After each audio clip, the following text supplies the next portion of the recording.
Action Point reps box office Casualty for Johnny Knoxville with $2M plus opening. Here's why.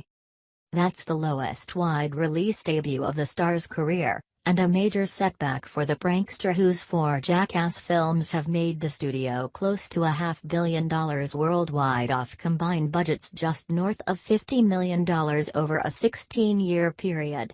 That weekend result is even lower than Paramount's prestige misfires last year, Mother. $7.5 million opening, and Suburbicon, $2.8 million, even though those catered to different audiences. Action Point arrives without the Jackass label because it only stars Knoxville and Chris Pontius and not the whole gang, and that's one of the reasons why the Pix fans are staying away, even though Paramount earnestly billed the comedy as from the star of Jackass in trailers. The Jackass guys have been slow to make another film in the wake of member Ryan Dunn's death. Some even say that the whole stunt thing for Knoxville, 47, is getting to be too long in the tooth. Knoxville fans per cinema score turned up at 48% last night, giving the pick a B, while Action Point overall earned a C+, the lowest grade ever for a Paramount Knoxville movie. Jackass received an A, 2 and 3 landed B+S, with Bad Grandpa getting a B. Critics who've given his last 3 Jackass movies around a 60% fresh Rotten Tomatoes score thumbs down Action Point with a 17% rotten score, saying that it was deflated, unfunny, and by the numbers. It's easy to blame the previous administration for Action Point, and this comedy was greenlit in January 2017 before studio CEO Jim Giannopoulos and Motion Pictures Group President Dwight Godfrey even drove on the Melrose lot. However, Knoxville's last hit for Paramount, Jackass Presents, Bad Grandpa, was huge, reaping close to $152 million WW off a $15 million budget 4 years ago.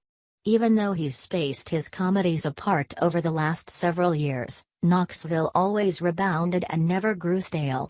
It made perfect sense why Paramount would want to do another movie with Knoxville. The budget was low on Action Point at a reported $19 million, shooting in Cape Town, South Africa, so there's not an immense solo loss going on here.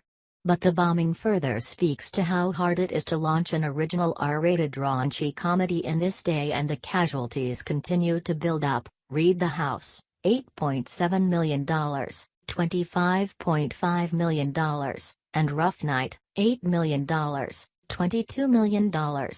Universal's critically respected Blockers muscled its way to a solid $20.6 million start, but slowed below a 3x multiple to $59.3 million. Another problem with Action Point was in its execution, by which a narrative was being forced upon a Jackass stunt film. Pick, scripted by John Altshuler and Dave Krinsky and directed by Tim Kirby, is inspired by one of the most dangerous amusement parks in America, Action Park, which operated from 1978 to 1996. Employed drunk attendants, and was allegedly responsible for 6 deaths. Knoxville plays the owner of a fun danger zone in the film, with the park's livelihood threatened when a big corporate amusement park opens nearby. Jackass Spark was comprised of stunts plus pranks on real people, triggering honest reactions. Action Point was scripted without the pranks, and Jackass fans can smell the difference. This whole BO turned down with Knoxville and Action Point is reminiscent of Sacha Baron Cohen's downward trajectory with his own branded comedies, once revered by the masses for his man-on-the-street reality character bits with Borat, $128.5 million. As the world began to recognize Cohen, he segued to more scripted character comedies, like The Dictator, $59.5 million, and The Brothers Grimsby, $6.87 million, which paled greatly next to his heyday. We hear Action Point was a head-scratcher for both former and current Paramount execs to figure out, with the pick jumping around the release date calendar from March 23 to May 11 to, finally, this weekend. The studio, at one point, considered unloading Action Point, but opted to brave a theatrical release. Again, Action Point isn't a huge gash for Paramount. They had a fantastic spring with their low-budget horror pick A Quiet Place, which made $183 plus domestic over $315 million WW, and their older skewing Acquisition Book Club is putting up solid numbers with a great post-Memorial Day hold of -32% with $6.9 million in its third weekend, and will ultimately gross north of $50 million. Next up this summer for Paramount is Tom Cruise's Mission Impossible Fallout on July 27.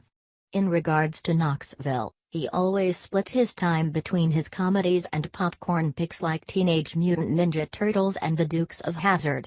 Up next for him is the Philip Noyce crime thriller Above Suspicion, starring Emilia Clarke and Jack Houston.